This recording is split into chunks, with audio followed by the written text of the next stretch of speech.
I'm old enough to remember when it was the conservatives who hated the Jews. Yeah. Okay?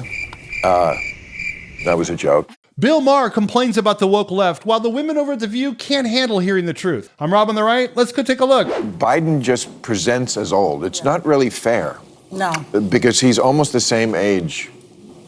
Trump is almost the same age as him. I know. But Trump doesn't present that way. You know, you look at somebody right away, you can kind of just sum them up. I mean, we are not young, but we don't present as old. Yeah. Biden does. I saw him yesterday making that speech. Yeah. I mean, I'm sorry, he's cadaver-like. But his brain is good. He's still great.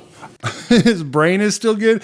Joy, seriously, have you seen the amount of gaffes and screw-ups this guy has made in the last week alone? I mean, it truly is sad when your whole party asks you to step aside because you're getting old and feeble. But I said he's going to be Ruth Bader Biden. That's the term I used. Ruth Bader Ginsburg. She stayed too long at the fair.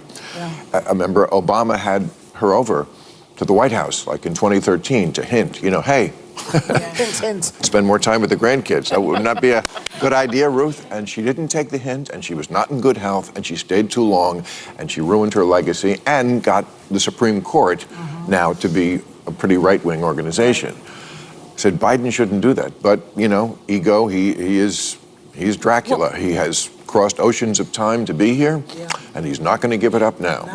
I love the fact that Bill just called Joe Dracula. But seriously, Biden is a little bit old. I mean, the guy's been in politics longer than I've been out of diapers. However, Trump is pretty long in the tooth as well. But as Bill points out, he doesn't really come off as looking old. Either way, I'd love to hear what you guys think. Do you think either of these candidates are too old to run for president? Let me know in the comments below. And a conservative once said to me, what you guys in the liberal side of it don't get about Donald Trump is we don't like him either. Yeah. It's just that in this country, it's binary. I mean, gender may not be binary, but politics is. You only get two choices. And the stuff that they are afraid of, they see Donald Trump as a bulwark against, you know, and that stuff is a lot closer to the home. It's like my kid is coming home from school and they're not allowed to tell me if they're transitioning. The school is going to take the side of the kid over the parent, stuff like that. There is a lot of crazy stuff on the left.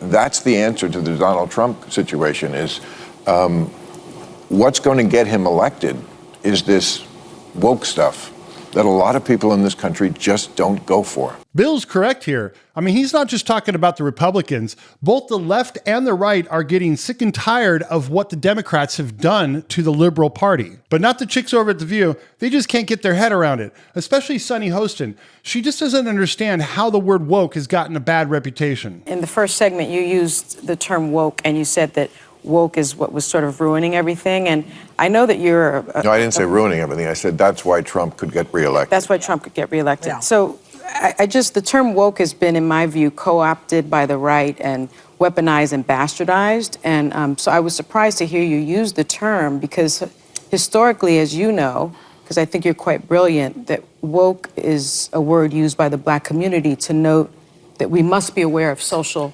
injustices. But words and migrate. So why is that a bad thing? It's not a bad thing, and originally that was absolutely a great thing. Alert to injustice, who's not for that?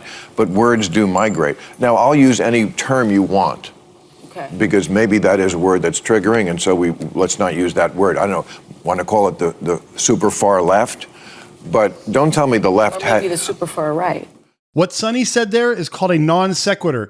Basically, her comment didn't follow the previous statement or argument. I mean, come on, Sunny, you're supposed to be a lawyer. You should know better. These women are in deep denial about this situation, especially Sunny. I mean, just look at her face. Look at her body language. She can't even laugh at one of Bill's jokes. Don't tell me that the left hasn't changed. I mean, I'm old enough to remember when it was the conservatives who hated the Jews. Yeah.